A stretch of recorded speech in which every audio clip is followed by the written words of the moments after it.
Success through technology with PLDT, SME Nation.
Inangkin ang lubos, pagkat kailan may di pababayaan, minamahal niyang kawan.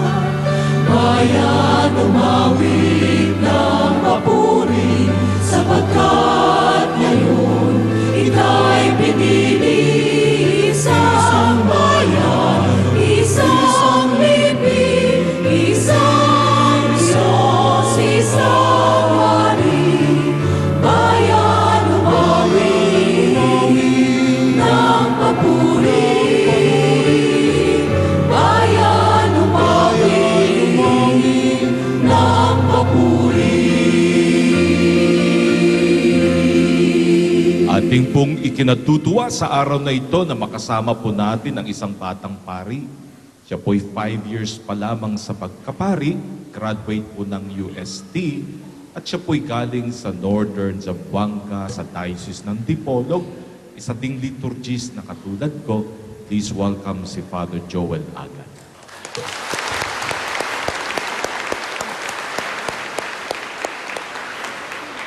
Inilayo ko po ng konti yung aming upuan kasi pag magkatabi po kami, masyado akong tihado. But it is our joy today to welcome him as we begin in the name of the Father, the Son, and the Holy Spirit. Amen. Blessed be God our Father who hears the cry of the poor. May His Spirit of love and compassion be always with you. And also with you. Na mahal tayo ng Diyos at siya'y Diyos na makapangyarihan. Tayo po'y tunay na inaasahan sa Kanya'y lumapit sapagkat tayo Kanyang mahal. For those moments when we did not trust God. For those moments when tayo'y nanawa sa paglapit at pagdasal sa Kanya. We ask His forgiveness. Lord Jesus, you tell us to pray always without becoming weary. Lord, have mercy. Lord, have mercy. Christ Jesus, you assure us that the Father always hears our prayers. Christ, have mercy. Christ, have mercy. Lord Jesus, you desire that we bring the needs of all people before you. Lord, have mercy. Lord, have mercy. May Almighty God have mercy on us. Forgive us our sins and bring us to everlasting life. Amen. With joy in our hearts, we praise this Almighty God as we all together sing, Papuri sa Diyos sa kaitaasan.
sa mga